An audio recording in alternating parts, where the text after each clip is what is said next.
Everyone's personality is determined by nature and nurture, but there are some factors that can substantially shape the behavioral tendencies and actions of an individual. In recent times, there have been reports of individuals killing others and themselves based sometimes on pervasive distrust and suspicion. Today on the program, we'll be looking into personality disorders and the telltale signs of these mental challenges. Welcome to Health News. I am Jomi Otaigbe.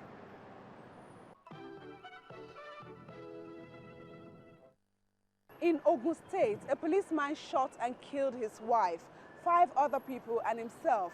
In Kogi State, a man killed his friend. Husbands have killed wives, and the same thing for wives. What could be responsible for these line of actions? Why do some people hurt others and sometimes themselves? What possible medical explanation could be there for this?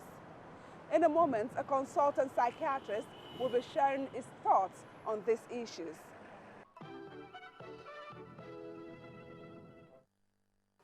I'm now with a consultant psychiatrist with the Federal Neuropsychiatric Hospital, Yaba, here in Lagos, Dr.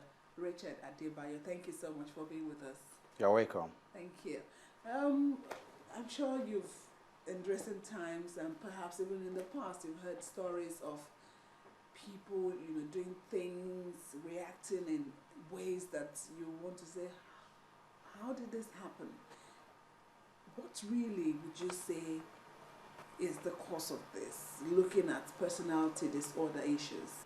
Well, maybe we'll first of all start with personality itself.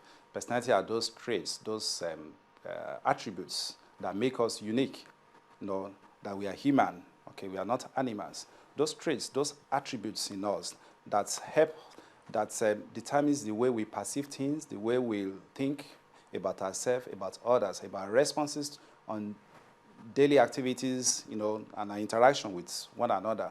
Those things are unique to us. And every one of us, we have what we call our personality traits and patterns of behavior. And these are also related to our culture.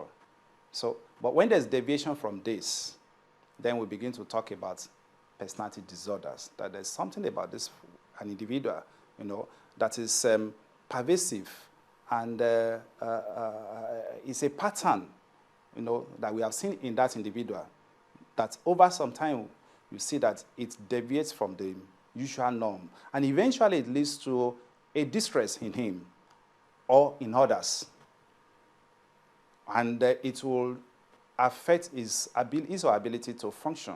So there will be problem with functioning and also lead to distress eventually. And when we talk about personality disorders, we have so many of them. We can categorize them into what we call 3 clusters. The first one, we said we can group these disorders as what we consider as odd or eccentric, that the behavior of this person, the patterns of expression, communication, thinking process about himself, about others is odd and eccentric, okay? Under this, we have what we call the paranoid personality disorders. We also have what we call the schizoid personality disorder and the schizotypal personality disorder. These are the 3 personality disorders under the cluster A that we called odd and eccentric people. The commonest among this one that people can understand easily is the paranoid personality disorder. That person would, in a layman's way, will read wrong meanings to a lot of actions of people, okay? Every little thing he reads meaning to it is overtly suspicious of others. And when you talk about someone who is overtly suspicious, that's dangerous, okay? It's dangerous because he reads wrong meaning to your actions, to your words. So he tends to be a loner, so to say, over some time, because he would like to detach himself from people after a while, So that person can be dangerous over some time, especially if the person is in a relationship and is jealous, for example, is jealous.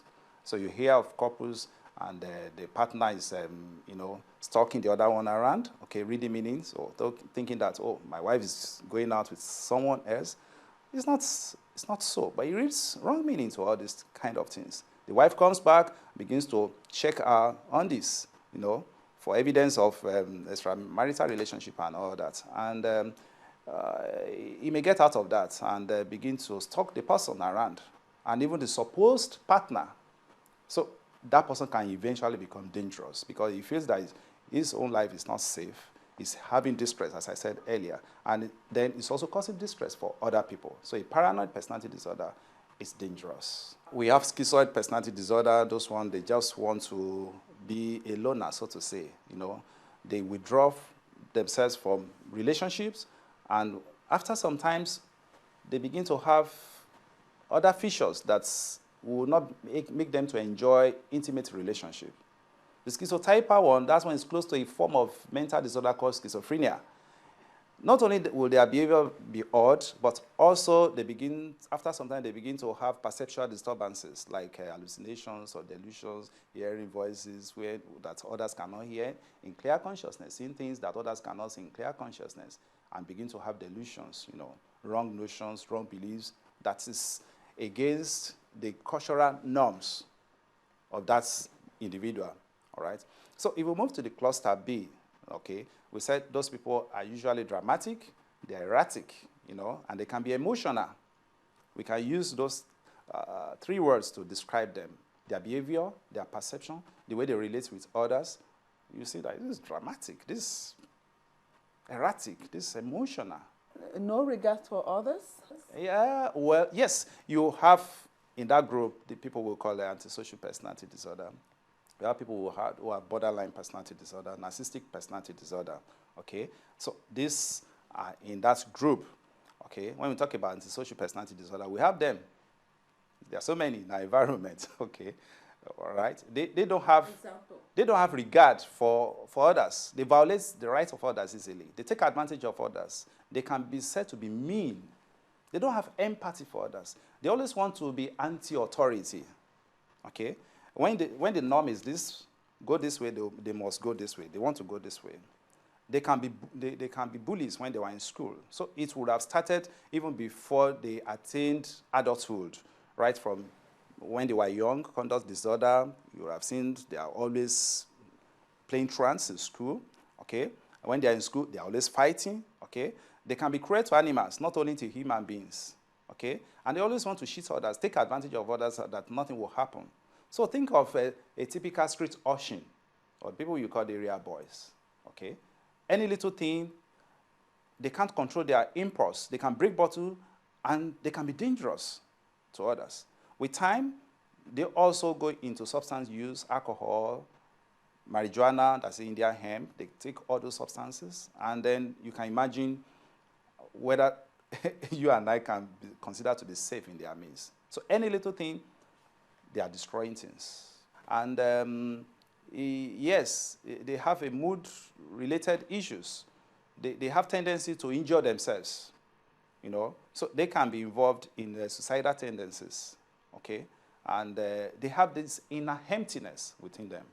Any little thing here and there, they can be grandiose too, And before you know it, they can injure others. So you see a man, after some little issue with the wife, now get a gun or probably machete or knife or whatever, and strangulate the woman and wants to kill. And of course, we also have in that group we have the histrionic personality disorders, and they show unnecessary level of emotionality. They want people to praise them. They want to dress to attract, and if you are not giving them that attention, you are not eulogizing them, they feel, slighted, so to say. They get easily irritable. That is histrionic personalities. And then we have the cluster C, the anxious and fearful people, okay? The anxious and fearful people. So there we can have the avoidance personality disorder. That person is so critical of being criticized, okay? Any little criticism, the person, gets it too much. I mean, feels so bad about it, and will react. So sometimes they don't want to do things because they have low self-esteem of themselves, and they can't stand people criticizing them. We have the dependent personality disorder, okay? And they don't want to take actions on their own. They want Others, they depend, they cling on others unnecessarily. You know, it's beyond the normal way that, oh, your friends are here, and then you are so close to them. But this one, they don't want to take actions. They are afraid of taking actions. They want others to take actions for them, to help them to take their actions. And that's where they have problem, you know. They have low self-esteem of themselves, and with time, they may suffer from depression. Okay? Now, And then the obsessive compulsive personality disorders, the perfectionist to the core. It's good to do things orderly, but this one, they take perfectionism to the level that it becomes distressful to themselves, and they become problems to others. If you have a boss who is having obsessive compulsive personality disorder, wow, that person is in trouble. There's nothing you can do that will satisfy him or her. So you always be at loggerheads, just want things to be done. That's not the kind of person who will be diplomatic in interpersonal relationship. Just want things to be so dogmatic. Things must be done this way. So call that person Iron Lady or Iron Man or whatever. You know, these are some of the personality disorders.